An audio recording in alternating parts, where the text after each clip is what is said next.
Segunda de Corintios, capítulo 2.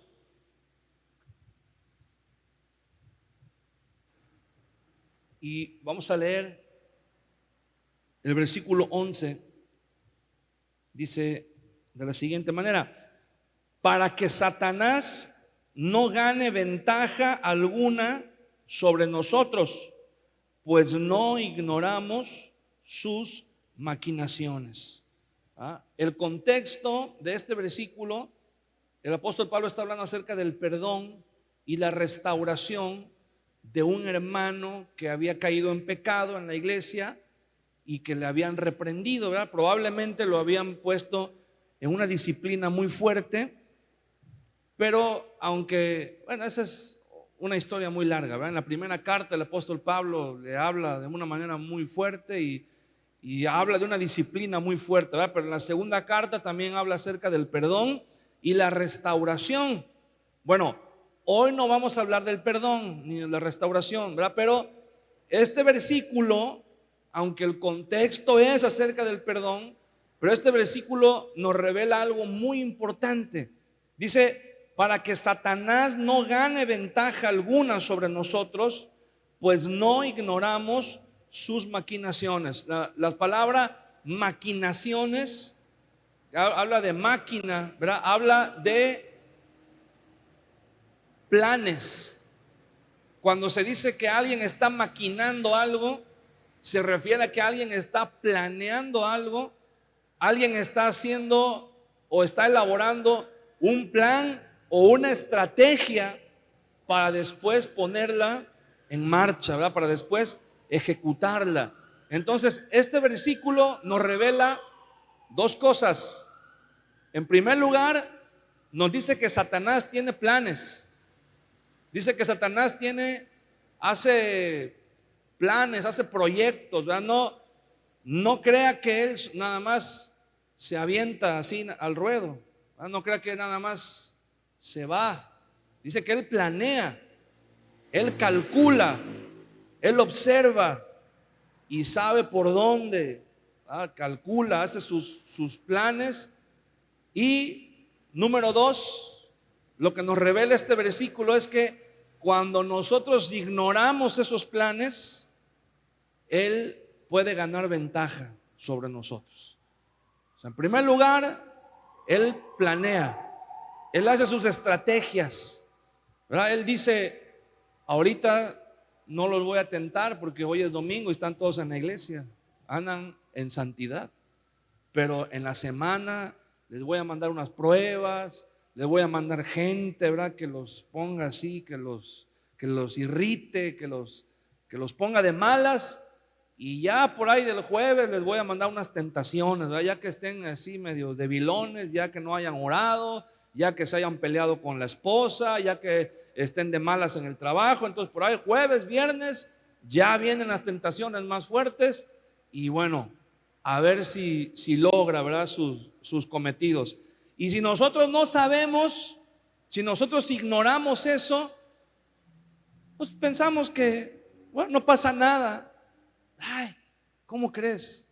Dice, hay un dicho muy famoso, ¿verdad? Que el mejor truco del diablo es hacer creerle a la gente que no existe, hacerle creer a la gente que no pasa nada, ¿verdad? Que el diablo anda ahí ocupado en otras cosas y todo. Pero la Biblia dice, hemos visto unas semanas atrás cómo el apóstol Pablo hablaba de la lucha espiritual, ¿verdad? Cómo hablaba de principados, de potestades, de huestes espirituales, de maldad, de gobernadores que están en las regiones celestes, en el aire. Habla de una organización. Y si hay una organización, ¿qué significa?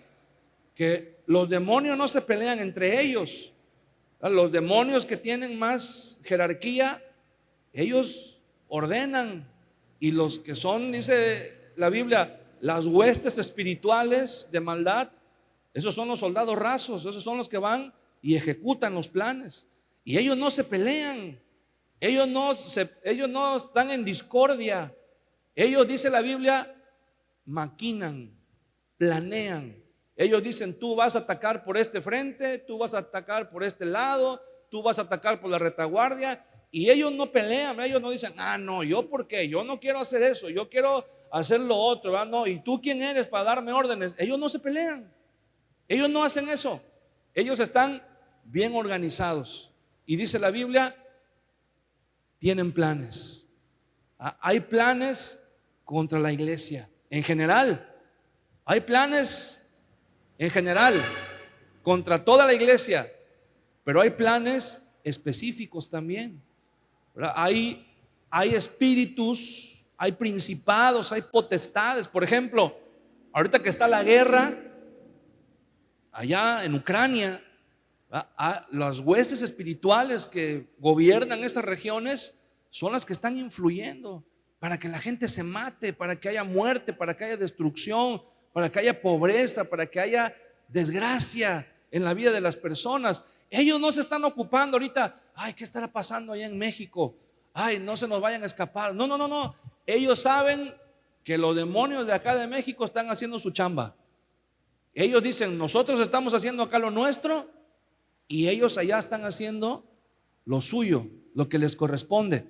Entonces ellos no se preocupan, ellos están organizados, ¿verdad? A veces en ese sentido parece, ¿verdad?, que nos ganan a la iglesia, parece, nada más. Pero dice la Biblia, no debemos ignorar esos planes para que ellos no ganen ventaja sobre nosotros. Hay muchas cosas, hermano, que muchas veces nosotros ignoramos y por ignorancia a veces dejamos que el enemigo nos gane ventaja, nos gane terreno.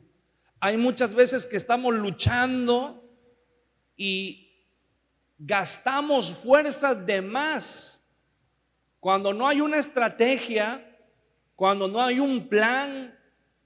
Imagínense un ejército que vaya a la guerra sin tener una estrategia.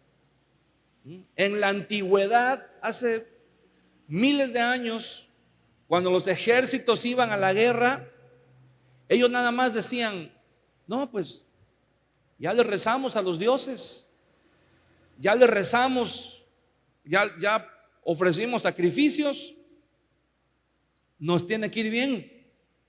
Y se iban a la guerra y perdían. ¿Por qué perdían? Le echaban la culpa a los dioses, decían, es que los dioses no nos favorecieron.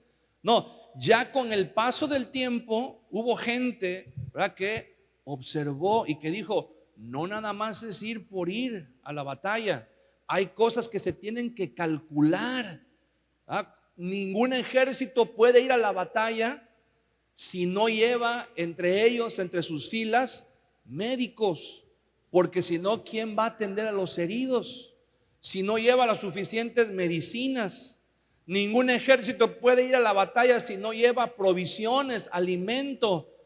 Hace miles de años se escribió un libro que se llama El arte de la guerra, en donde la persona que escribió ese libro dice, las probabilidades de que un ejército gane una batalla dependen qué tan lejos vayan o qué tan lejos les quede una fuente de agua que se pueda beber, de cuánta comida tengan, de qué tan bien alimentados, de qué tan bien descansados estén, ¿verdad? Porque un ejército no puede marchar 20 días seguidos y enseguida llegando pelear, porque llegan cansados. Entonces hay muchos factores, muchos factores que influyen a la hora de enfrentar una batalla. Y si un ejército va a la guerra así nada más, hey, ¿qué le parece si vamos a la guerra? Pues vamos. Y se van, lo más probable es que pierdan la batalla, ¿verdad? Hay muchos factores, hay muchas cosas en juego a la hora de considerar una batalla. Hay que estudiar el enemigo, hay que estudiar sus estrategias, hay que estudiar el terreno, incluso hay que estudiar en qué época del año, ¿verdad?, en qué clima. ¿Por qué? Porque qué van a necesitar, ¿verdad? Por ejemplo, dicen que el error más grande que Hitler cometió fue enviar a sus ejércitos a Rusia en pleno invierno, porque lo que derrotó a los ejércitos nazis en Rusia no fue el ejército ruso, fue la nieve, fue el invierno. Los actos de fe en la guerra no sirven. Hitler le dijo a sus soldados, porque le dijeron, oiga, mi Führer, pero está el invierno, está la nieve, no vamos a poder avanzar y vamos a caminar muy lento, y los rusos en la nieve se mueven, pero como peces en el agua. Y Hitler le dijo, en las biografías de Hitler dice, Hitler le dijo a sus oficiales, cuando el invierno los vea, el invierno va a retroceder porque ustedes van en mi nombre. Y los mandó y se murieron todos. Entonces, imagínense, sin una estrategia o con una estrategia así, ¿verdad? Basada en fantasías, pues un ejército está condenado a la derrota. Bueno, la iglesia como ejército del Señor, ¿verdad? No tenemos que ignorar los planes del diablo y tenemos que nosotros conocer la estrategia del enemigo y tenemos que tener nosotros, ¿verdad? También una estrategia. El día de hoy, bueno, es el día de mañana, es lunes, ¿verdad? Cae el día 31, el famoso día 31 de octubre, que es, ¿cuántos saben que se celebra mañana en el mundo? El famoso Halloween. ¿Y de dónde viene el Halloween? Fíjese, mucha gente se confunde porque creen que los orígenes del Halloween eran cristianos, y no es así. El Halloween no tiene orígenes cristianos. Al revés, todo lo contrario. En la antigüedad, la costumbre era que cuando un pueblo conquistaba a otro pueblo, para cambiar sus costumbres, para cambiar su religión, las fechas se encimaban. Las fechas importantes, los acontecimientos importantes del pueblo que conquistaba, se ponían en los mismos días que las fiestas importantes del pueblo conquistado. Y entonces se imponían los conquistadores, pero utilizando, digámoslo así, ¿verdad?, la infraestructura de los conquistados. Un ejemplo, el día 12 de diciembre, en toda la región de México y en otros países de América, el día 12 de diciembre era el día que ellos celebraban a una diosa que ellos consideraban que era la madre de todos los seres humanos. Las culturas de aquí de México, el día 12 de diciembre, desde mucho tiempo antes que los españoles llegaran, el 12 de diciembre todos los indígenas hacían peregrinación hasta el cerro del Tepeyac para honrar a una diosa llamada Tonantzin. Cuando los españoles vinieron y vieron que los indígenas preferían morir antes que renunciar a sus creencias, antes que renunciar a su fe, porque los conquistaron en lo militar, pero en la fe no los pudieron conquistar. Y entonces, ¿qué dijeron los españoles? Bueno, pues mira, vamos a ponerles una festividad. El mismo día que ellos celebran a su diosa, vamos a imponerles que celebren, pero a la nuestra, a la de nosotros. Y entonces crearon toda la historia, ¿verdad?, de ese personaje llamado Juan Diego, que todos hemos oído. Y entonces crearon la historia. ¿Con qué fin? Con el fin de que todos los indígenas se convirtieran a la creencia guadalupana. ¿Por qué? Porque la Virgen María, que supuestamente se apareció en Guadalupe, España, de repente se aparece aquí, pero sorpresa, parece ser que en el camino le dio mucho el sol, porque cuando llegó aquí llegó morena. Entonces allá en Guadalupe, España, era blanca, y cuando se apareció aquí resulta que era morena. Pero cuando el obispo la ve, dice, es la misma. La imagen que está allá en Guadalupe, España, es igualita a la Virgen que se apareció aquí. Y entonces, por eso le llaman la Virgen de Guadalupe, ¿verdad? Y dice, es la Virgen María de Guadalupe, o sea, es la que se apareció allá en Guadalupe, en España. Y entonces imponen la creencia aquí en México también. Entonces, lo mismo pasó con muchas festividades cristianas en otros países. En las regiones de los celtas en Inglaterra, lo que hoy es Inglaterra, ellos el 1 de noviembre, lo que es para nosotros el 1 de noviembre, para ellos es el año nuevo, el principio del año nuevo. Entonces ellos festejaban la víspera de año nuevo, la noche del 31 de octubre. Ellos invocaban a sus dioses. Ellos creían que cuando el año terminaba, había un espacio en medio entre que el sol se ponía y salía. Había un espacio donde los espíritus andaban sueltos en la tierra. Entonces ellos usaban imágenes para supuestamente ahuyentar los espíritus malos y atraer a los espíritus buenos. Entonces esa tradición estaba arraigada ya 1000 años antes de Cristo. Entonces cuando la iglesia comienza a crecer, la iglesia católica, y logran llegar hasta esos lugares, hasta Inglaterra, pero no podían desarraigar la costumbre. Y entonces dijeron, ¿cómo le hacemos para que dejen de celebrar su año nuevo, que se llama Samaín, y empiecen a celebrar en vez de eso fiestas cristianas? Dice el Papa, ya sé, vamos a hacer lo siguiente: vamos a ponerles el día de todos los santos, vamos a ponérselos el primero. Como tiene que ver con los espíritus y eso, bueno, dijeron, pues vamos a ponerle el día de todos los santos, vamos a ponerlo el 1 de noviembre. Y el día de los fieles difuntos, que es el día siguiente, vamos a ponerlo el 2 de noviembre. Y entonces la iglesia comienza a celebrar la noche del 31 de octubre, lo que le llaman la víspera de todos los santos. Y esa palabra, víspera de todos los santos, en el idioma antiguo, que es parecido al inglés, está media impronunciable, pero derivó en la palabra Halloween. Entonces, la fiesta de Halloween en realidad no es que haya sido una fiesta cristiana y que poco a poco se satanizó, no, era una fiesta pagana que se intentó maquillar de cristiana, pero que al final de cuentas se hizo una mezcla. Porque le voy a decir, lo que la iglesia católica festejaba el 1 y el 2 de noviembre era el 1 de noviembre, el día de todos los santos. ¿Qué significa eso?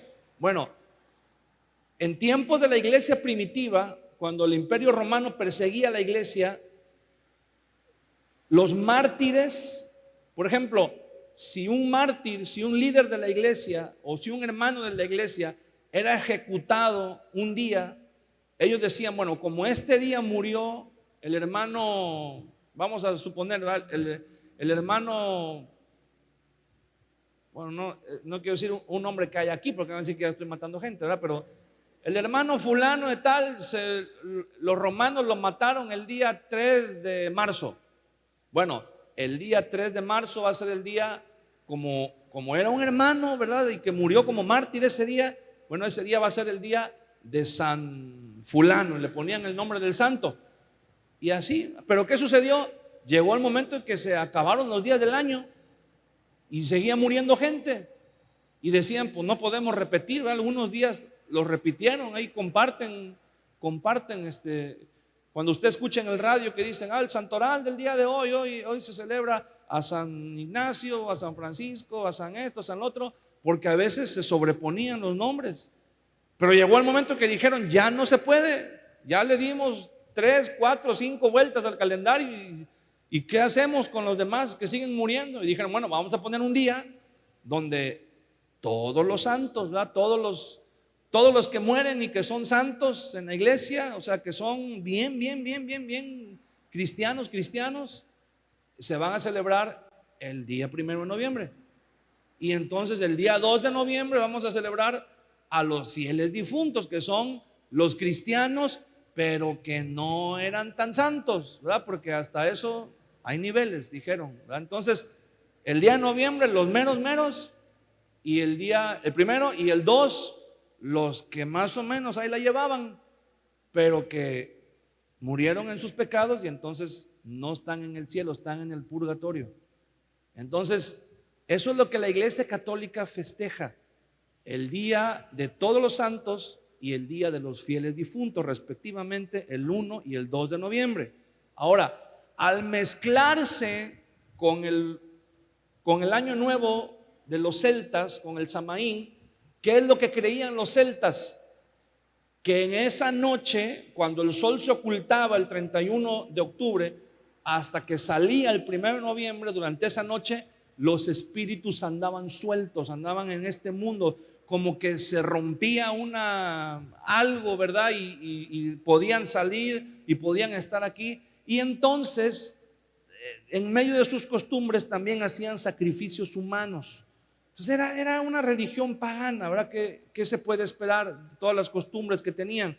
Pero al hacerse la mezcla, entonces muchos cristianos comenzaron a creer que el día 1 y 2 de noviembre las almas de los fieles difuntos también andaban por ahí vagando. Y entonces comenzó la costumbre también, ¿verdad?, de ponerles comida y de ponerles imágenes y de ponerles veladoras y todo eso de la tradición, ¿verdad? Entonces, no es que sea una tradición cristiana que los muertos regresen, no, eso la Biblia lo prohíbe y la Biblia dice tajantemente que no.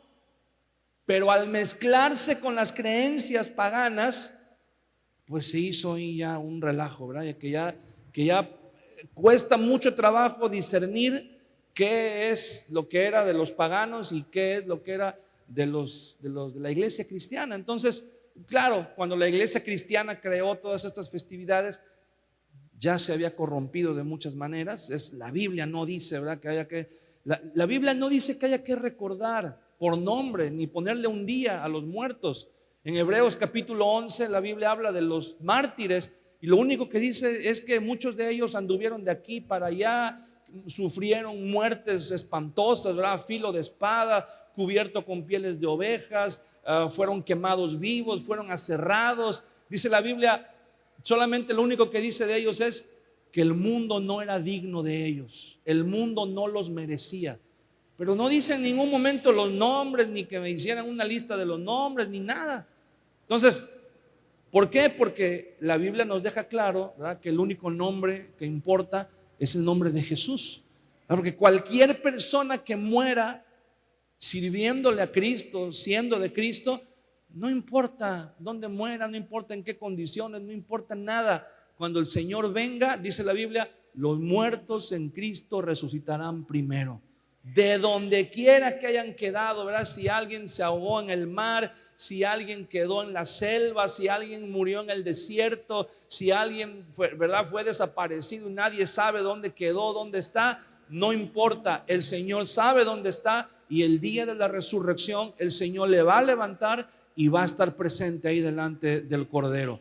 Entonces, eso nosotros no nos tenemos que preocupar, pero todo esto, ¿verdad?, de las fiestas, quiero decirles algo y con mucha tristeza, hay iglesias que se hacen llamar cristianas y que hacen lo mismo, caen en esos mismos errores. Hay iglesias que hacen festivales. Yo digo, teniendo todo el año para hacerlo, lo hacen en Halloween, lo hacen precisamente en el día que se festeja Halloween, que bueno, nosotros adoptamos, ¿verdad? Como esas costumbres venían de los ingleses, pues obviamente aquí en Estados Unidos, aquí nuestro vecino del norte, pues fueron colonias inglesas, entonces muchos de ellos traían esas tradiciones, esas costumbres, y pues ahora con eso de la globalización y todo eso, pues es una costumbre que desde hace algunos años se ha arraigado también aquí, y pues ahora ahí vemos a todos los niños vestidos de vampiros, de momias, de brujas, de diablitos, ¿verdad? Y aparentemente es algo inocente. Aparentemente dice, ay, qué daño puede hacer. Hay personajes cristianos muy conocidos que salen en internet diciendo, sí, manda a tus hijos a pedir dulces en Halloween con los demás niños de la cuadra, ¿verdad? Es para que convivan con ellos, para que luego los puedan evangelizar. O dice, si los niños de tu colonia llegan a tu puerta el 31 de octubre pidiendo Halloween, ten ahí dulces listos para regalarles, ¿verdad? Y les regalas. Y eso no es correcto de ninguna manera. Si tú quieres regalarle dulces a los niños, regálales todos los días del año, menos este día, por lo que significa. por el trasfondo que hay. Acuérdate, hermano, todo lo que pasa en este mundo es parte de un plan de Satanás. Todo lo que sucede en este mundo es parte de un plan. Dice la Biblia, no ignoremos sus maquinaciones, no ignoremos sus estrategias, no ignoremos los planes que tienen, porque su plan, su propósito final es destruir la iglesia, destruir a los hijos de Dios, a los siervos de Dios. En medio de toda esa confusión hay muchas cosas que a veces, sin saberlo, estamos viviendo o estamos participando de ello. Y la Biblia dice que las obras infructuosas de las tinieblas no tenemos que participar en ellas. Es más, dice Pablo, antes bien repréndanlas. No tenemos que participar en nada de eso. Quiero hablar acerca de unas cuantas cosas. La actividad, hemos estado hablando acerca de estos temas, ¿verdad? De la actividad de algunos espíritus, de algunos demonios, y quiero dar unas definiciones usando algunos versículos de la Biblia en donde se mencionan y algunas circunstancias en las que pueden operar, para que podamos nosotros estar al tanto, ¿verdad? Y no ignorar las maquinaciones del enemigo, y al mismo tiempo que no gane el enemigo ventaja sobre nosotros.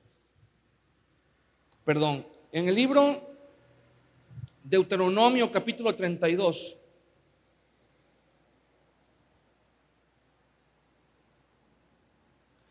Deuteronomio capítulo 32, versículo 17,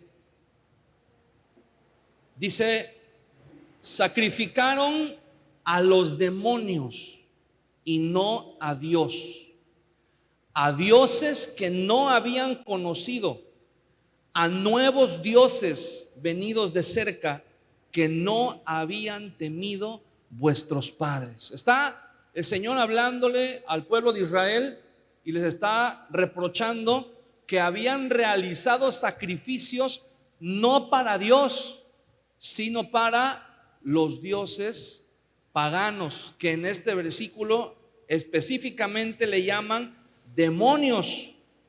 Y dice, sacrificaron a los demonios y no a Dios.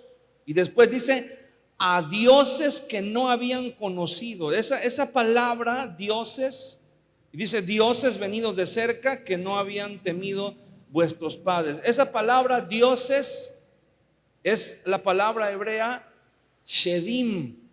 Se escribe S-H-E-D-I-M.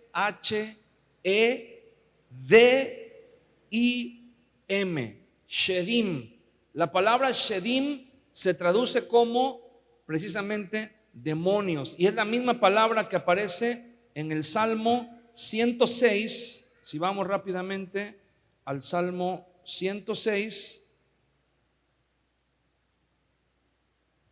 en el versículo 37, y aquí dice algo mucho más fuerte todavía. Dice, sacrificaron sus hijos y sus hijas a los Shedim, a los demonios, ¿verdad? Que en algunas partes se traduce como dioses con D minúscula, haciendo referencia a dioses paganos o dioses falsos, y en otras claramente se traduce como demonios, ¿verdad? Y hay algo aquí que es de llamar mucho la atención, que cuando la Biblia habla de hacer sacrificios a Dios, dice la Biblia que los sacrificios que se le ofrecían a Dios, al Señor, eran animales. Y hasta esos sacrificios eran simbólicos, porque la misma Biblia dice que el sacrificio, verdadero sacrificio que Dios no rechaza, es el corazón quebrantado. El corazón contrito y humillado es el verdadero sacrificio de Dios. Pero de manera simbólica se ofrecían en el altar del Señor animales. La diferencia es que cuando ellos sacrificaban a los Shedim, a los dioses paganos, no sacrificaban animales, sacrificaban personas. Y déjese de eso, no cualquier persona, a sus propios hijos. ¿Usted se imagina a una persona sacrificando en el altar de un dios pagano a su propio hijo, a su propio bebé, ponerlo vivo sobre las brasas y dejar que se queme? Eso es algo espantoso que no nos atrevemos ni siquiera a imaginarnos. Pero ellos lo hacían con la promesa de que por medio de esos sacrificios, esos dioses los iban a sustentar. La palabra Shedim viene del hebreo, de la raíz hebrea Shed o Sed, que significa pecho. Este Sedim está representado, no sé si alguna vez lo han visto, si no lo han visto no lo vean, nada más se los voy a decir, pero hay una imagen de este personaje que tiene cuerpo de hombre, pero tiene cabeza de chivo, tiene cabeza de cabra, y está encerrado en un pentagrama, en una estrella de 5 picos, y algo que es muy característico es que tiene senos como si fuera una mujer, tiene senos, tiene pechos como de mujer. ¿Por qué? Porque está haciendo alusión a la palabra sed o shed, que significa pechos. De esta palabra, de esta raíz sed, de esta raíz hebrea, es de donde viene la palabra que Dios le dice a Abraham cuando le dice: yo soy el Dios todopoderoso. En hebreo, Dios le está diciendo a Abraham: yo soy el Shaddai, que viene de la misma palabra que estamos viendo aquí, Shed o Shid. Dice: yo soy el Shaddai, que se tradujo en nuestras Biblias como el Dios todopoderoso, pero en realidad lo que significa literalmente es el Dios que da pecho, o sea, el Dios que sustenta, el Dios que amamanta, el Dios que provee. ¿Se acuerda que vimos, por ejemplo, cuando estudiamos Hechos capítulo 19, lo que creían los efesios en la diosa Diana, que era una mujer con muchos pechos, con muchos senos en su cuerpo, porque supuestamente sustentaba o amamantaba a todas las naciones, a todos los pueblos? Pero cuando Dios se le revela a Abraham, en el lugar donde Abraham habitaba, ahí se adoraba a esa diosa. Y por eso Dios le dice a Abraham: yo soy el Shaddai, yo soy el Dios que sustenta, ¿verdad? Pero no con muchos pechos, con uno solo, ¿verdad? Porque el Shaddai significa un pecho que es suficiente, un Dios que es suficiente para sustentarnos a todos. Eso es lo que significa la palabra, el Shaddai, que se tradujo en un sentido correcto, ¿verdad? Aunque literalmente no es lo mismo, pero el sentido es el correcto. Se tradujo como el Dios todopoderoso, o sea, el Dios que es suficiente para sustentar a su pueblo. Entonces, estos personajes representados por la palabra Shedim son los que exigían sacrificios humanos, y los sacrificios humanos le dan poder a los demonios. El derramamiento de sangre le da poder a los demonios. Por eso, donde hay muertes violentas, donde hay asesinatos, ahí hay presencia muy fuerte de demonios. Y sobre todo, ¿verdad? Un acontecimiento muy triste y muy lamentable que está el día de hoy, ya es desafortunadamente una realidad en muchos lugares: el tema del aborto legal. El aborto legal es algo terrible, porque realmente lo que las personas argumentan es que hay mujeres que son abusadas, que sufren de abuso sexual y que como consecuencia quedan embarazadas. Si usted revisa las estadísticas, ¿cuántos abortos se practican por la razón de un abuso sexual? Se va a sorprender que ni siquiera llegan al 1%. Ni siquiera es el 1%, es el 0.0 no sé cuánto por ciento. O sea, digo, no deja de ser algo trágico, no deja de ser algo horrible, ¿verdad?, que le pueda pasar a una persona. Pero son los menos. Más del 99% de los abortos que se practican voluntariamente obedecen simple y sencillamente a un uso irresponsable o a un ejercicio irresponsable de la sexualidad que deriva en un embarazo no planificado, en un embarazo no deseado. ¿Y qué es lo más fácil? Bueno, pues practicar un aborto y se acaba el problema. Y no saben, ¿verdad? Lo que están sucediendo es que no saben que los demonios han ideado o han planeado todo esto. Es una estrategia en donde cada niño, ¿sabe usted cuántos millones de niños son abortados en todo el mundo cada día? ¿Cuántos millones de niños, mujeres, ¿verdad?, se practican abortos todos los días? Digo, en todo el mundo, ¿verdad? Pero pues los Estados Unidos son los que llevan muy bien las estadísticas, y usted lo puede buscar en internet. Es algo espantoso. Es algo que durante muchos años los Estados Unidos han señalado, ¿verdad?, a los nazis como los genocidas más grandes de la historia, por la razón, por el motivo del holocausto judío, en donde más de 6 millones de judíos murieron en los campos de concentración de los nazis. Bueno, quiero decirle algo, hace mucho tiempo que esa cifra ya se rebasó, esa cifra de muertos, de asesinatos, ya se rebasó en Estados Unidos, nada más con el tema del aborto.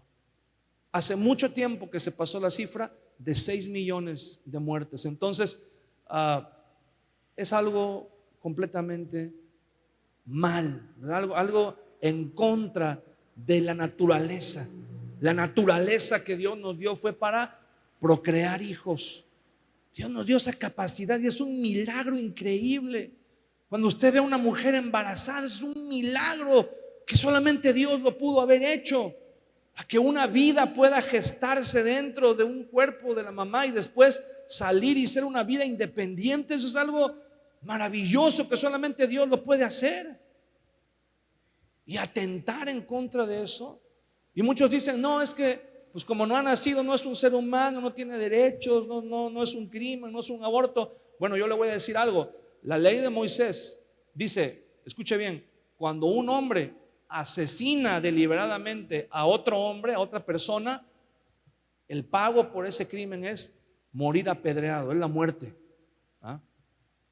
Y la misma ley de Moisés dice que si dos hombres pelean y en esa pelea accidentalmente golpean a una mujer embarazada y le provocan un aborto, provocan que el bebé muera, dice la Biblia, los dos hombres deben morir apedreados. Es el mismo castigo por asesinar a otro hombre. O sea que delante de Dios el aborto es un asesinato. Estamos asesinando a un ser vivo. En todas las clínicas de abortos en Estados Unidos, cuando una mujer llega y dice, quiero abortar, pero no estoy preparada psicológicamente, primero la pasan con un terapeuta y le dicen, mira, no te preocupes, lo que tú llevas adentro de tu cuerpo no es un ser humano. Todavía no está considerado un ser humano porque no ha nacido. Entonces lo puedes abortar sin ningún problema, ¿verdad? Es como si te extrajeran un tumor, como si te sacaran una muela, como si no pasa nada. Pero ¿qué sucede? Después de que ya lo abortó, entonces ella firma una hoja en donde los laboratorios o las clínicas pueden usar esos restos de ese bebé que fue abortado para obtener células madres para el tratamiento del cáncer. Pues no, que no era un ser humano. La única manera de que las células madres sean compatibles es que para un ser humano es que sean de otro ser humano. Y entonces primero le dicen a la mamá que no es un ser humano, que lo puede abortar con toda tranquilidad, pero una vez que lo abortó, vienen por las células madres para aplicárselas a otros seres humanos. Entonces se da cuenta la incongruencia y la mentira tan grande que les están diciendo, porque para que las células madres funcionen en un ser humano tienen que provenir de otro ser humano. Entonces sí era un ser humano lo que estaba ahí y deliberadamente le quitaron la vida. Y eso, aunque es un tema que está de moda y que empodera a muchas personas y que les hace sentir que están en pleno uso de sus derechos, porque es su cuerpo y ellas mandan en su cuerpo, lo que están haciendo es lo que dice la Biblia en el Salmo 106, versículo 37. Sacrificaron sus hijos y sus hijas a los demonios y derramaron la sangre inocente, la sangre de sus hijos y de sus hijas que ofrecieron en sacrificio a los ídolos de Canaán, y la tierra fue contaminada con la sangre. Si alguien, ¿verdad?, se convierte a Cristo y en algún momento, alguna mujer, ¿verdad?, en algún momento de su vida deliberadamente practicó un aborto, también tiene que arrepentirse y pedirle perdón a Dios por eso, porque eso es un pecado. Y además de que es un pecado, es una atadura muy fuerte en donde este tipo de demonios se fortalecen. Porque hay personas, ¿verdad?, que tienen problemas y que no pueden salir de sus situaciones que viven en su vida, y a veces hasta psicológicamente se afectan, ¿verdad? Viven en crisis de paranoia, de esquizofrenia, y nadie sabe por qué. Bueno, porque en el pasado tal vez voluntariamente se practicó un aborto y hay demonios ahí que están muy arraigados y que no se van a ir, no tan fácilmente van a soltar ese terreno que ellos consideran que es suyo, a menos que haya un arrepentimiento genuino y por medio del Espíritu Santo de Dios esa mujer sea libre, ¿verdad? O ese hombre sea libre. Hombre, en el caso de que haya participado voluntariamente en el aborto. Entonces, esa es una situación bastante difícil. Otra palabra, porque algo muy importante, ¿verdad?, se me olvidaba, algo muy importante es que hay un término que se ha creado culturalmente, pero que en realidad no existe como tal en la Biblia. La palabra posesión demoníaca, solamente el término fue acuñado en medio de la superstición y también, ¿verdad?, es un producto más que tenemos gracias a Hollywood, porque en las películas se nos enseña que las personas son poseídas por demonios. Bueno, le voy a decir algo, ese tipo de posesión demoníaca no existe. Existe la demonización, existe la opresión demoníaca y existe la influencia demoníaca, pero posesión demoníaca no existe. ¿Qué es la posesión demoníaca? Que es la definición, es cuando demonios o un demonio toma el control total y absoluto de una persona y esa persona ya no es dueño de sí. A esa persona ya no le pueden echar la culpa, ¿verdad? Si, por ejemplo, en el caso de Hollywood, vamos a mencionar un caso nada más, ¿verdad? Y esto no existe, es nada más un ejemplo de la fantasía. Por ejemplo, alguien se convierte en hombre lobo y convertido en hombre lobo va y mata y hace cuanto desastre. Bueno, pero no le pueden meter a la cárcel, no lo pueden juzgar, no le pueden echar la culpa de lo que hizo. ¿Por qué? Porque no era él, era el hombre lobo. Entonces, ¿cómo metes a la cárcel al hombre lobo? No se puede. Entonces, eso no existe como tal en la Biblia, ni en la vida real.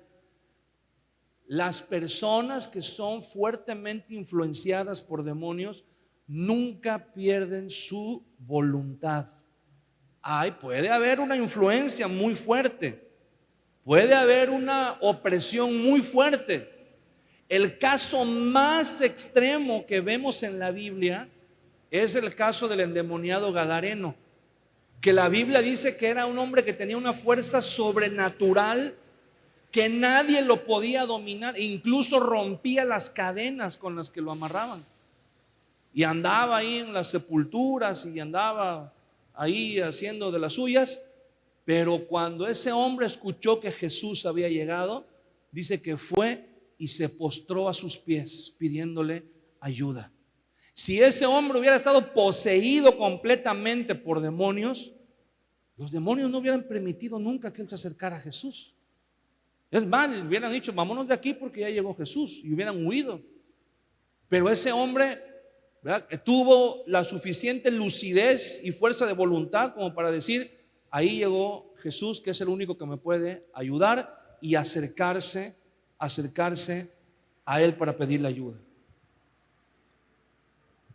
Entonces la posesión demoníaca como tal no existe, solamente la opresión, la influencia, la manipulación por parte de demonios. Pero si una persona peca, no puede decir, es que el diablo me... No, el diablo puede influenciar, el diablo puede empujar, el diablo puede tentar, puede seducir, pero la última palabra, la última decisión la toma la persona por su propia voluntad. Aunque una persona diga, es que me acorraló el enemigo y de plano fue imposible salir. Bueno, sí, pero ¿quién se metió ahí? Tú te metiste ahí. Por eso dice el libro de Proverbios capítulo 7, dice, mirando yo por las celosías de mi casa, dice, vi a un joven falto de entendimiento, el cual se dirigía, dice, a la casa de la mujer ramera al caer la noche. Y dice, lo sedujo al final, dice, se lo llevó. Este muchacho pudiera decir, es que esa mujer me sedujo, me llevó, ya no pude, ¿verdad? Me ganó la carne, me ganó la tentación, sí, pero ¿qué hacías tú de noche caminando hacia la casa de ella? ¿Sí me explico? Entonces la decisión es de la persona. La persona es la que toma. Claro, el demonio lo va a influenciar. El demonio te va. ¿Por qué? Porque muchas veces, me acuerdo mucho que el pastor, ¿verdad?, que ya está con el Señor, el pastor Martín Silva de Villahermosa, él era director de casa de rehabilitación también. Y él decía a los que estaban en la casa de rehabilitación, decía, muchos de ustedes ya están aquí adentro y el diablo está allá afuera. Dice, pero muchas veces, dice, ustedes son como la televisión. Ustedes están aquí adentro, pero allá afuera el diablo todavía tiene el control y te cambia de canal. Tú quieres estar en un canal y él te cambia al otro canal. Entonces, muchos cristianos ya están en Cristo, ya son del Señor, pero todavía no han cerrado puertas, todavía no han renunciado a muchas cosas en las que todavía pueden ser influenciados o pueden ser oprimidos por demonios. Vamos a ver otra palabra y otro ejemplo. Este está en Segunda de Crónicas, capítulo 11.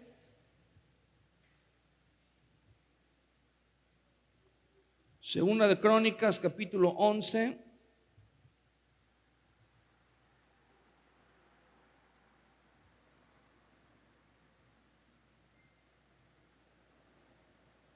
Dice en el versículo 15, dice, y él designó sus propios sacerdotes para los lugares altos y para los demonios y para los becerros que él había hecho.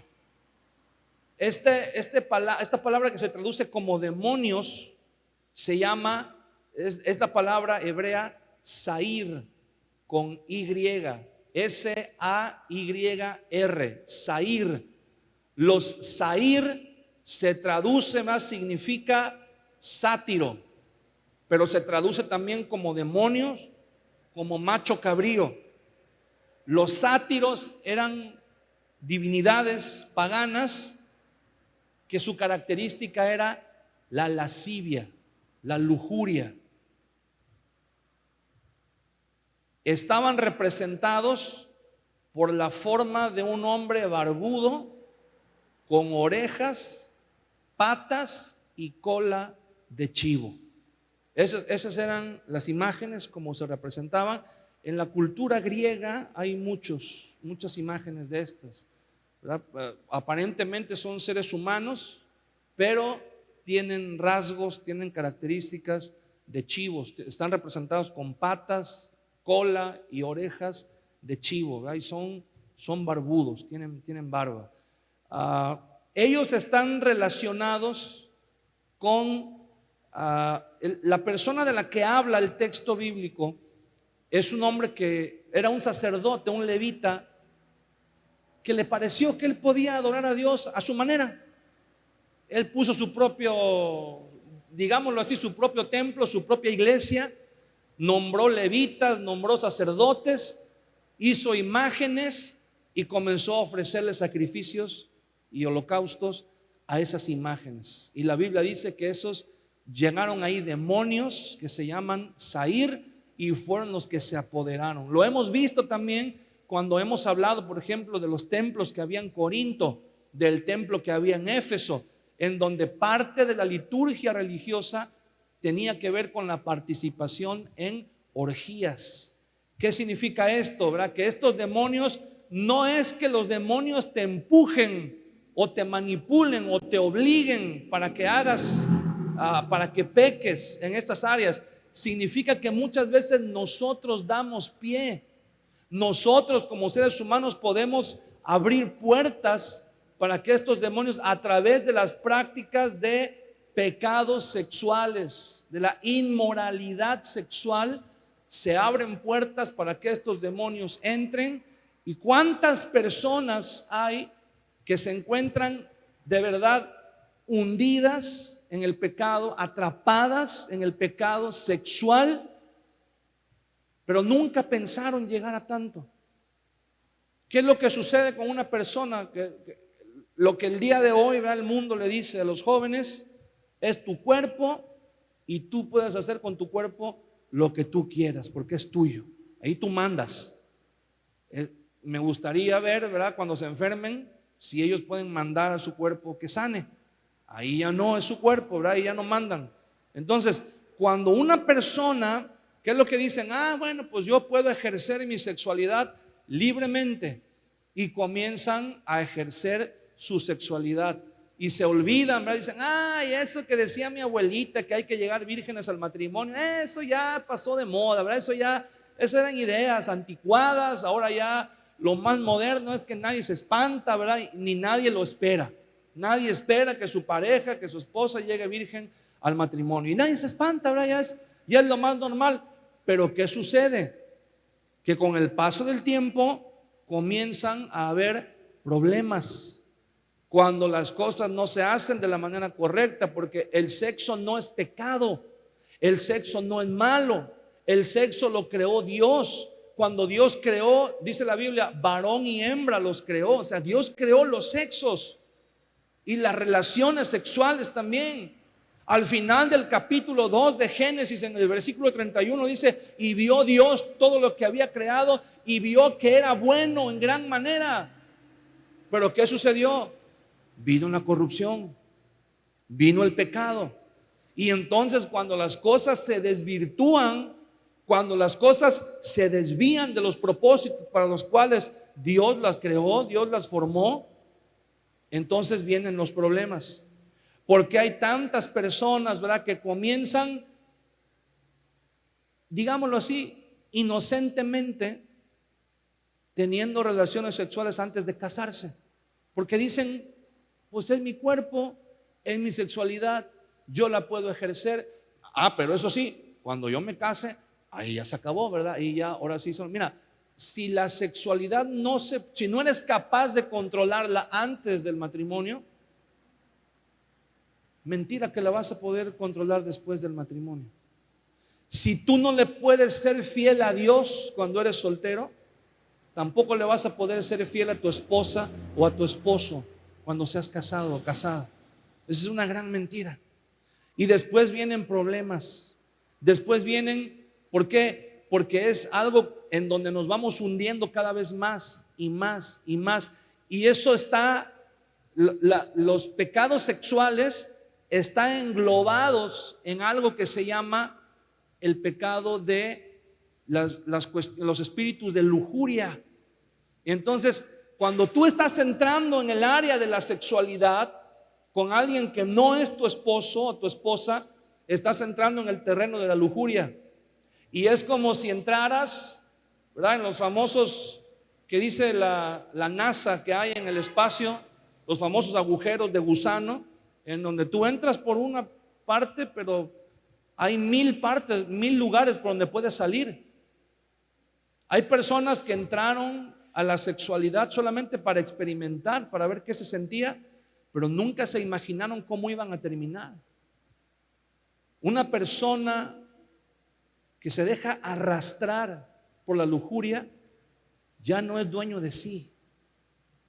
Y muchas veces termina haciendo cosas tan espantosas que las mismas personas se preguntan, ¿cómo llegué a esto? Bueno, llegaste en el momento en que decidiste dar el primer paso dentro de ese terreno. Hay personas que la lujuria los lleva de una manera tan desenfrenada que comienzan a desvirtuar, su visión se comienza a desvirtuar, y la misma lujuria que los llevó a tener relaciones sexuales con una persona del sexo opuesto, la misma lujuria los puede arrastrar para terminar con una misma persona de su mismo sexo. Y la persona puede decir, ¿qué hubo? Yo nunca planeé esto, yo nunca pensé que iba a terminar así. Bueno, tú no lo pensaste, pero te metiste en un terreno en donde no sabías en dónde ibas a caer, en dónde ibas a terminar.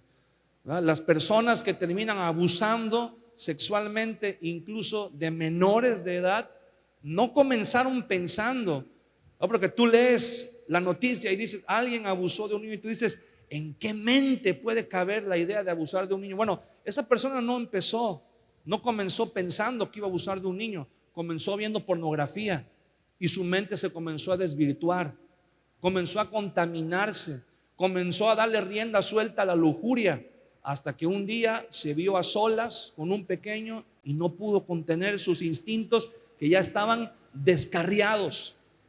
Y entonces suceden esas cosas, ¿verdad? Pero todo comienza cuando le abrimos la puerta a estos demonios que se llaman Zair. No sabemos hasta dónde nos pueden llevar.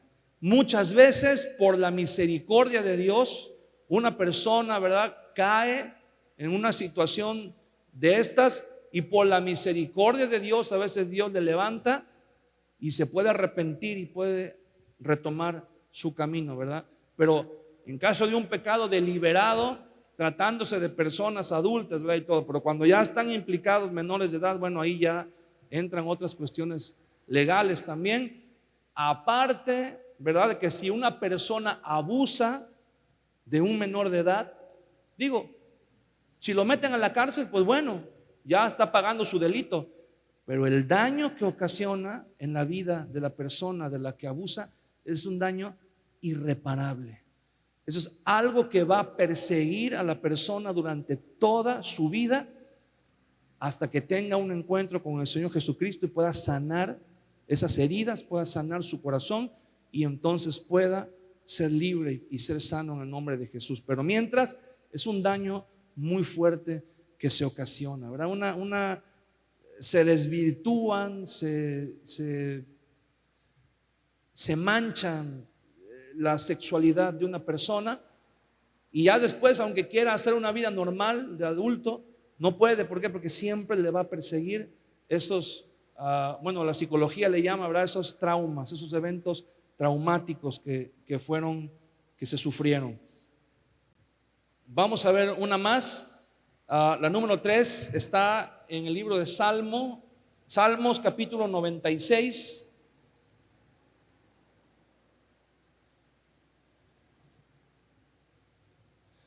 Salmo 96, versículo 5, dice: porque todos los dioses de los pueblos son ídolos, pero Jehová hizo los cielos. Todos los dioses de los pueblos son ídolos. La palabra dioses, la palabra que se tradujo aquí como dioses, es la palabra Elilim, E-L-I-L-I-M,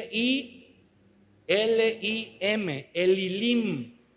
Se traduce como dioses, literalmente significa ídolos, es decir, dioses falsos. Cuando una persona se levanta en la mañana y en vez de decir gracias a Dios que me permite un día más de vida, le empiezan a dar gracias a otras cosas, a otros dioses, a otros ídolos.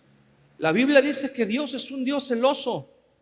La Biblia dice que no quiere decir celoso en el sentido de que, porque también la Biblia dice que los celos son obra de la carne, ¿verdad? Y no quiere decir que Dios se ponga celoso, que Dios esté en la carne, ¿verdad? Obviamente no significa eso.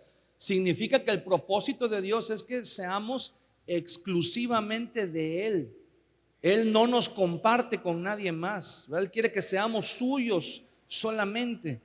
Cuando nosotros le pertenecemos a Dios, de esa manera, ¿vale? Le estamos honrando. Por eso el Señor dice en los 10 mandamientos: no tendrás dioses ajenos delante de mí, porque yo soy Jehová tu Dios celoso, ¿verdad? El Señor, ¿verdad? Cuando nosotros le damos la honra a Dios, reconocemos a Dios, estamos glorificando a Dios, ¿verdad? Sabemos que Dios es el que ha hecho todas las cosas. Por eso dice la Biblia, ¿verdad? Dice: porque todos los dioses de los pueblos son ídolos, son imágenes, son cosas, materia, pues son de la creación misma. Dice: pero Jehová hizo los cielos. O sea, no hay ningún Dios que venga y que me diga que hizo algo parecido a lo que hizo el Señor, ¿verdad? Dios hizo los cielos. Eso es nadie, nada ni nadie puede. Todo lo que usted y yo hagamos o logremos en esta tierra, solamente lo que estamos haciendo es que estamos usando la materia prima que alguien más creó. Si alguien viene y dice: oh, mira que yo inventé esto, bueno, tú descubriste que para eso funcionaba, pero hubo alguien más que lo creó, ¿verdad? Que es el Señor, que es Dios, la naturaleza misma, ¿verdad? Por eso David decía, ¿verdad? La naturaleza proclama, declara la gloria de Dios. Las estrellas, el firmamento, los cielos declaran la gloria de Dios y la obra de sus manos. ¿Por qué? Porque cuando vemos la creación decimos: eso no lo pudo haber hecho nadie más que Dios. Eso no lo pudo haber inventado nadie más que Dios. Cuando nosotros le damos la gloria a Dios, Dios se complace. Pero imagínate que de repente tú te levantas una mañana o resuelves un problema o sanas de una enfermedad y dices: ay, gracias a San Florencio que me ayudó y que me sacó de esta situación. ¿Cómo crees que es? Dice: bueno, pues ahora la próxima que te salve él, ¿verdad? Eso lo dice el profeta Jeremías. Dice: ¿tú crees que tus dioses tienen poder? Pues clama a ellos, que te libren ellos. Cuando venga tu enemigo, cuando venga la aflicción, clama a ellos y que ellos te libren, que ellos te salven, dice el profeta Jeremías. Entonces, obviamente, ¿verdad? Sabemos que Dios es el único Señor y el único digno de toda la alabanza. Por último, no nos va a dar tiempo de ver todo, pero rápidamente quisiera ver uno más. En Génesis capítulo 31,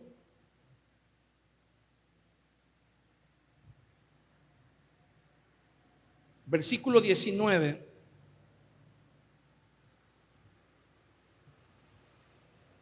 Génesis 31, 19 dice: pero Labán había ido a trasquilar sus ovejas y Raquel hurtó los ídolos de su padre. Fíjese bien, esta palabra ídolos se traduce como ídolos, es la palabra hebrea terafim, se traduce como dioses, significa dioses domésticos. ¿Okay? ¿Qué son los dioses domésticos? En la antigüedad, las culturas tenían dioses. Bueno, todos sabemos, ¿verdad? Que ahora la Biblia nos revela eso, que hay dioses locales, que hay espíritus que gobiernan ciertos lugares, ciertos territorios, y la gente lo sabía. Entonces, cuando una persona llegaba, usted sabe, ¿verdad? ¿Cuál es la imagen? No digo fotografía, porque en ese tiempo no existía la fotografía, pero la famosa pintura, cuando Cristóbal Colón está llegando a tierra, está desembarcando en las playas, si no me equivoco, creo en Santo Domingo, fue en la isla donde él llegó. Dice en las crónicas, y está la pintura, que cuando él desciende de la barca, lo primero que hace es que clava el estandarte de los reyes católicos, el estandarte que tenía el escudo de los reyes católicos, que eran sus imágenes, la imagen de San no sé qué y de las vírgenes y todo. ¿Qué es lo que estaba haciendo él? Estaba reclamando ese terreno para sus dioses, para sus ídolos, para sus imágenes. ¿Qué es lo que hacían los romanos cuando marchaban y conquistaban a un lugar? Traían sus estandartes. ¿Se acuerda cuando Jesús le dice a los discípulos en Mateo capítulo 25? Dice, cuando vean la abominación desoladora de la que habló el profeta Daniel, que está en el templo, huyan, váyanse. Bueno, la abominación desoladora, esas palabras las dijo Daniel, pero los judíos la aplicaban a los estandartes romanos. Cuando los romanos llegaron unos años antes de que Jesús naciera, llegaron a Judea, entraron en el templo, entraron con sus estandartes, y los estandartes representaban los ídolos, la religión pagana de los romanos. Entonces los judíos se alborotaron, ¿verdad? Pusieron el grito en el cielo, le dijeron, casi le dijeron a los romanos, mira, ¿sabes qué? Sí, nos sometemos a ustedes y todo lo que quieran, pero saquen eso del templo, llévenselo del templo. Eso fue causa, dice Josefo, uno de los historiadores judeos romanos de la época, dice que eso fue causa de mucha polémica y controversia. Y los romanos vieron la situación tan tensa que nunca más volvieron a meter sus estandartes en el templo, aunque era su costumbre llevar sus estandartes y meterlos en el templo de los dioses de los pueblos que conquistaban, porque esa era una manera de un sometimiento. Pero en el templo judío no, en el templo judío les respetaron no llevar los estandartes romanos ahí al templo, pero los mantuvieron a un lado. Junto al templo había una fortaleza militar romana que se llamaba la Torre Antonia, en honor a Marco Antonio, y ahí estaban las tropas romanas, y había un túnel que conectaba directo al patio del templo, porque pues como en el templo se juntaban los judíos en las fiestas, los romanos creían que durante una fiesta, cuando todos los millones de judíos estuvieran reunidos, pues podía prestarse para una revuelta. Entonces tenían un túnel por el que rápidamente podían ingresar las tropas al templo, pero nunca se atrevieron a ingresar nuevamente los estandartes. ¿Qué significa esto? Cuando la gente en la antigüedad iba a establecerse en un lugar, por ejemplo, si alguien compraba un rancho, un terreno, pues digo, antes estaba todo despoblado. Iban y, pues aquí no vive nadie, aquí vamos a empezar nosotros a sembrar maíz, frijol, todo. ¿Y qué es lo que hacían? Lo primero que hacían era que en lugares estratégicos, no sé si usted ha visto, de vez en cuando se ve todavía esas costumbres en los ranchos. De repente allá en la milpa o en el potrero, de repente hay como unos nichos que están así de barro o de palma, los hacen, bueno, porque ahí adentro ponían imágenes, ponían estatuitas de ídolos, de sus dioses, para que ellos cuidaran y protegieran el lugar y las cosechas y la gente que estaba ahí en esos lugares. Entonces se llamaban dioses domésticos. La Biblia usa la palabra terafín, y eran imágenes que se ponían en ese lugar para invocar la presencia de espíritus, para que cuidaran esos lugares, para que cuidaran esos locales. Entonces, ¿por qué les digo que quería yo llegar a esto? Porque precisamente usted ha visto cómo influencia de la cultura anglosajona, el día de hoy hay muchas casas que están adornadas para Halloween. Están adornadas, tienen sus muñecos ahí afuera, aunque parece algo inofensivo, aunque parece algo moderno. Ya hasta hay unos que son eléctricos, ¿verdad? Que tienen hasta luces y se mueven y toda la cosa, pero están representando espíritus. Se están volviendo, como dice la palabra, espíritus domésticos. No quiere decir que los espíritus se puedan domesticar, ¿verdad? Como los perros o como los animales. Significa que les están dando cobijo, les están dando asilo, les están dando lugar en ese hogar para que se vuelvan parte de. O sea, la Biblia dice que Labán tenía estos ídolos y él creía que esos ídolos eran los que lo cuidaban y lo prosperaban. Y esta muchacha Raquel tenía tan arraigada esa costumbre que antes de irse con su esposo a su tierra donde él vivía, se los quiso llevar con ella para que la cuidaran allá donde iba a ir. Tenía bien arraigada esa costumbre esta muchacha. Entonces vemos cómo muchas personas, a veces sin saberlo, participan. Hay personas que dicen: es que yo tengo ahí una imagen de San fulano de tal, pero es que esa me la regaló mi abuelita, esa la tengo a precio. Tengo ahí una medallita, ¿verdad?, de la Virgen, pero esa era de mi mamá y me la regaló porque fue a Roma y la bendijo el Papa. O sea, hermano, la Biblia dice que son terafín, y ahí lo que estás teniendo es que le estás dando cabida a un demonio. ¿Por qué crees que hay lugares? Si has oído hablar de las famosas casas embrujadas, ¿por qué dices que ya vino el cura y ya ha hecho agua bendita y ya vino hasta ya trajeron al ¿cómo se llama?, al Carlos Trejo, y ya hizo ahí el círculo de fuego y tiró sal y no sé cuántas cosas más, y ya hasta pusieron música de no sé dónde, y no se van? ¿Por qué no se van?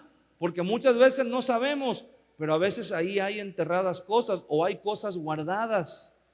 Y casi siempre en todas las casas donde hay imágenes, donde hay cosas, si tú te das cuenta, en la noche los niños tienen miedo. ¿Por qué tienen miedo los niños? ¿Qué saben ellos? ¿Quién les dijo algo a ellos? Pero son sensibles a esas cosas. Entonces, todas las imágenes, todo lo que ahorita la gente está poniendo y dice: ay, pues qué bonito para la foto y que los niños se divierten y todo, y no saben que están llamando, le están diciendo a los espíritus: vengan, aquí hay tela de donde cortar, aquí hay materia prima. Le están abriendo las puertas de sus casas, están diciendo: vengan aquí, siéntense con nosotros a la mesa, ¿verdad? Estén aquí con nosotros. ¿Sabes que hay casas donde la gente dice: es que me lo chané que me pierden el celular, es que de repente yo dejo algo aquí y luego vengo y lo busco y no está, y luego me voy otra vez y regreso y ya está otra vez? O luego hay gente que dice: es que en la noche oigo, ¿verdad?, como que arrastran cadenas, en la noche oigo que en el patio de mi casa aúlla un coyote, y vives en el Infonavit. ¿Y dónde va a haber coyotes ahí, verdad? Pero ¿qué sucede? Que hay espíritus que están arraigados ahí.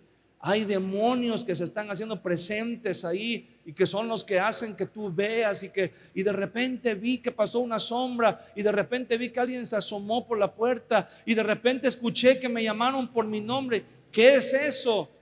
Son espíritus que están ahí, ¿verdad?, que se están apoderando, y que muchas veces son cosas que decimos: es que, has oído gente que dice: es que es la tradición de mis padres, es que la tradición, la religión de mis padres, que mis padres me enseñaron. Mira, cuando nosotros nos convertimos a Cristo, por eso acuérdate que dice la Biblia, cuando leímos, ponte de pie conmigo por favor, cuando estudiamos el libro de Hechos capítulo 19, cuando los hermanos de Éfeso se convierten a Cristo, dice que trajeron sus libros de hechicería, sus amuletos, todo lo que ellos antes habían usado. ¿Tú crees que Pablo estaba loco? ¿Tú crees que nada más fue porque onda que a Pablo se le ocurrió: oigan, ¿con qué hacemos una fogata? No, pues traigan los libros de magia, ¿verdad? Esos calientan bien. No, él sabía lo que había detrás de todo eso. Muchas veces hay imágenes, y mira, a lo mejor tú parece que es una locura, a lo mejor tú dices: ay, el pastor ya exagera, ay, el pastor qué daño puede hacer, ¿verdad? ¿Y qué puede tener? ¿Y qué esto?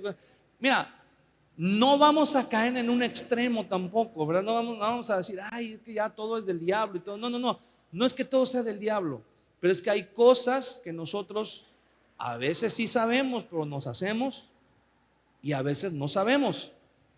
Pero hay cosas que probablemente tenemos en casa que son terafim. No tiene que ser la imagen de un muñeco, ¿verdad? No tiene que ser la imagen. ¿Te acuerdas? Muchos de ustedes ya a lo mejor ya hasta dicen, ay, ese ya pasó de moda y todo. Pero si usted vio la película del Exorcista, si no la ha visto, no la vea. Porque no edifica. Porque el caso que presentan ahí es meramente ficción y nada más, igual y hasta le revuelve el estómago, ¿verdad? Lo que pasa ahí. Pero toda la película se desarrolla porque una persona viaja a Medio Oriente y allá, como un souvenir, compra una figurita de barro de un muñeco, se encuentra una figurita de barro de un muñeco y lo lleva a su casa. Y resulta que esa imagen era de un dios que adoraban los babilonios, uno de los dioses según supuestamente más poderosos que ellos adoraban. Y entonces esa imagen, al llegar a la casa de esa persona, pues atrae a los demonios a que entren en el cuerpo de una joven. Bueno, la mayoría de todo eso es ficción, pero lo que están diciendo ahí, no crea que nada más. Acuérdese que lo que leímos, el diablo tiene maquinaciones. Ahí le estaban dando idea a alguien. ¿Por qué crees que las famosas personas que hacen brujería y santería y todo eso, por qué crees que usan imágenes? Porque las imágenes atraen demonios. Las imágenes lo atraen. El apóstol Pablo lo dice en la carta a los Corintios. Dice, Primera de Corintios capítulo 10 versículo 20: antes digo que lo que los gentiles sacrifican, a los demonios sacrifican y no a Dios. ¿Por qué? Porque detrás de cada ídolo, detrás de cada imagen, detrás de cada terafín hay un demonio. Hay un demonio que está influenciando, hay un demonio que está ganando terreno, hay un demonio que está ahí plantado, ¿verdad? Las imágenes, tristemente, ¿verdad? Hay gente que cree que está haciendo algo bueno cuando tiene una imagen y le prende una veladora y detrás de ese ídolo hay un demonio que está manipulando, hay un demonio que está cegando a la gente para que no les resplandezca la luz del evangelio. Hay un demonio que está abriendo puertas, que está atando, que está influyendo a las personas para que se alejen de Dios, para que las personas se sientan a gusto en su pecado, para que las personas digan, ay, no pasa nada, ¿verdad? Yo vivo una vida normal, una vida como cualquier persona, así, y como cualquier persona te vas a ir al infierno si no te arrepientes y renuncias a todo eso que estás metiendo en tu vida. ¿Por qué crees que hay personas que usan los famosos muñecos y le meten alfileres, ¿verdad? ¿Por qué? Porque eso es una invocación a un demonio de muerte, a un demonio de destrucción. Porque hay personas, ¿verdad?, que les dicen, mira, mete esta figurita a tu casa y ahí tenla, y que no se te vaya a caer y que no te la vayan a mover de ahí, ¿verdad? Y ponle siempre ahí su agüita y sus coquitos, y ponle siempre. ¿Por qué crees que cuando gente le quiere hacer daño a otro, va y le avientan figuritas? ¿Por qué le avientan cocos y le avientan ramas y le avientan? ¿Por qué? Porque esas figuras representan un terafín, representan algo que detrás de eso hay un espíritu que quiere entrar, que quiere destruir.